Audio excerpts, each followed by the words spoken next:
kabar semuanya? Semoga semuanya dalam keadaan baik. Selamat berjumpa untuk pertama kalinya di sini di channel YouTube saya. Dan pada kesempatan kali ini, saya akan mempresentasikan sedikit tentang sejarah perkembangan ilmu manajemen. Baiklah teman-teman, mari sama mengetahui sejarah manajemen itu. Sejarah perkembangan manajemen tidak jauh berbeda dengan perkembangan manusia itu sendiri. Artinya, dalam manajemen telah berlangsung sejak manusia itu berada di bumi seiring dengan perkembangan dan tuntunan manusia untuk memenuhi kebutuhan hidupnya. Manajemen kemudian berkembang sesuai dengan perkembangan keahlian serta pengetahuan dan keterampilan yang diperoleh oleh manusia itu. Pengetahuan serta teknologi terus tumbuh dan berkembang. Pertumbuhan itu juga sekaligus mengembangkan keterampilan manajemen umat manusia. Secara keilmuan, manajemen baru terumuskan kurang lebih di abad 18 atau awal abad 19 Masehi. Di antara tokoh-tokoh yang mula-mula memperkenalkan manajemen secara keilmuan atau manajemen klasik adalah Robert Owen dan Charles Babbage. Owen, seorang pembaru dan industrialisasi dari Inggris, adalah di antara tokoh pertama yang menyatakan perlunya sumber daya manusia di dalam organisasi dan kesejahteraan pekerja.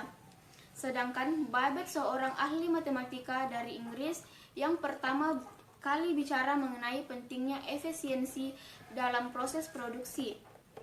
Manajemen berfungsi sebagai alat untuk meningkatkan serta perbaikan masyarakat. Melalui peningkatan produktivitas dan pekerjaan, manajemen memastikan standar kehidupan yang lebih baik bagi masyarakat. Ini memberikan keadilan melalui kebijakan seragamnya. Tetapi yang paling diterima secara luas adalah fungsi manajemen yang diberikan oleh Coons dan Olds, yaitu perencanaan, peorganisasian, penetapan staf, pengarahan, dan pengendalian.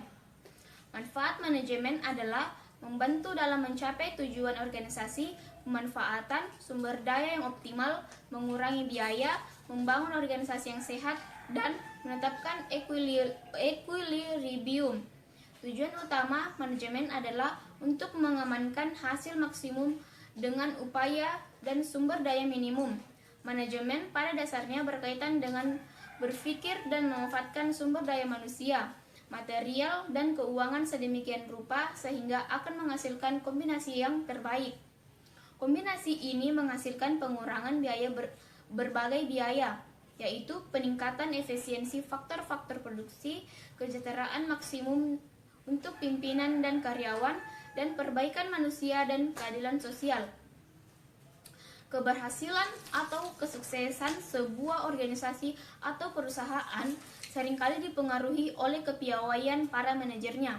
Seorang manajer yang handal akan sanggup meracik sendiri ramuan dari berbagai sumber daya yang dimiliki secara tepat, sehingga organisasi yang dipimpinnya bisa sukses.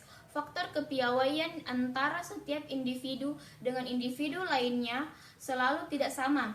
Karena itu, manajemen sering disebut sebagai seni mengelola perusahaan. Kenyataannya, penelitian ilmiah telah berhasil merumuskan langkah-langkah atau aktivitas utama yang senantiasa dilakukan oleh manajer manapun yang efektif. Langkah-langkah tersebut adalah: yang pertama, membuat perencanaan atau planning; yang kedua, membuat pengaturan atau organizing; ketiga, memimpin organisasi atau leading; dan yang keempat, melakukan pengawasan atau controlling. Baiklah teman-teman, itulah tadi pemaparan saya tentang sejarah perkembangan ilmu manajemen. Semoga bisa bermanfaat untuk kita semua. Terima kasih untuk kalian yang sudah menyaksikan video saya ini.